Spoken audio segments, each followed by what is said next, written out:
ó ga o, bàbá Ìjẹ̀sà ti pé ọdún kan lọ́gbà ẹ̀wọ̀n Kirikiri. Ọ̀sẹ̀ yìí ló pé ọdún kan gẹ́rẹ́gẹ́ tí gbajúmọ̀ òṣèré tíátà yorùbá àti adẹ́rìn-pòṣónú ni Ọlánrewájú James, ẹni táwọn èèyàn túmọ̀ sí bàbá Ìjẹ̀sà nínú àwọn fíìmù àgbéléwò gbogbo, pé ọdún kan gbáko lọ́gbà ẹ̀wọ̀n Kirikiri tó wà nílùú Èkó. Ẹ̀sùn pé ó fipá bá ọmọdébìnrin kan tí obìnrin adẹ́rìn-pòṣónú ni Princess gbàtọ́ sùn ló gbé lọ́gbà ẹ̀wọ̀n náà.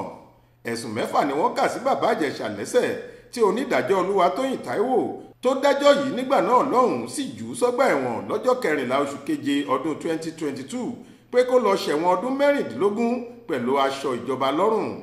Ẹ̀sùn 6 tí wọ́n fi kan bàbá Ìjẹ̀sà ni pé ó fi ìlọ̀kulọ̀ lọ ọmọdébìnrin kan tí Princess gbàtọ́, ó fẹ́ bá a láṣepọ̀ tí kò tọ̀nà, ó gbìyànjú láti bá a sùn, ó tún bá a sùn.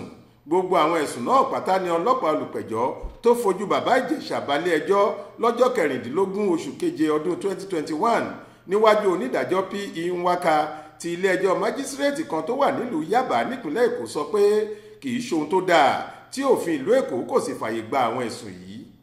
Lẹ́yìn náà ni wọ́n tún fojú bàbá Ìjẹ̀sà balẹ̀ ẹjọ́ kan tó ń rí sọ́rọ̀ àkànṣe ẹ̀ṣẹ̀ àti lílo ọmọdé nílòkulò Special Offences and Domestic Violence níwájú onídàájọ́ Olúwatóyìn Táíwò. Níbẹ̀ ni wọ́n ti ṣàtúnṣe sáwọn ẹ̀sùn tí wọ́n kọ́kọ́ fi kan òṣèré yìí tí wọ́n sì fa àwọn mìíràn kún un.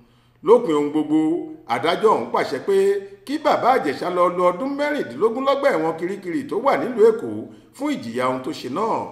Lákòókò tí ọkùnrin náà fi ń jẹ́jọ́ lọ́wọ́, àwọn òṣèré tíátà bíi Yomi Fabiyi, Bukky Black, Lẹ́gẹ́ Miami àti olóògbé Dẹ̀jọ Túnfúlù wà lára àwọn tó dúró gbágbáágbá tì í, nígbà táwọn òṣèré bíi Ìyábọ̀ Òjó, Nkechi Blessing àtàwọn kọ̀ọ̀kan ṣalátìlẹ́yìn fún Princess tó fẹ̀sùn kan bàbá Ìjẹ̀sà pé ó bá ọmọ tóun gbà tó sùn. Bákan náà ló jẹ́ pé inú ọgbà ẹ̀wọ̀n ọ̀hún ni òṣèré aláwàdà yìí wà tó fi pàdánù bàbá tó bí i lọ́mọ lọ́jọ́ 13 oṣù karùn-ún ọdún 2023 yìí. Adéwálé Adéoyè ló ṣàkójọ ọ̀rọ̀ yìí fún iléeṣẹ́ tẹlifíṣàn Aláròyé online. Faith Adébọ́lá ló kà á sétí ìgbọ́ yín.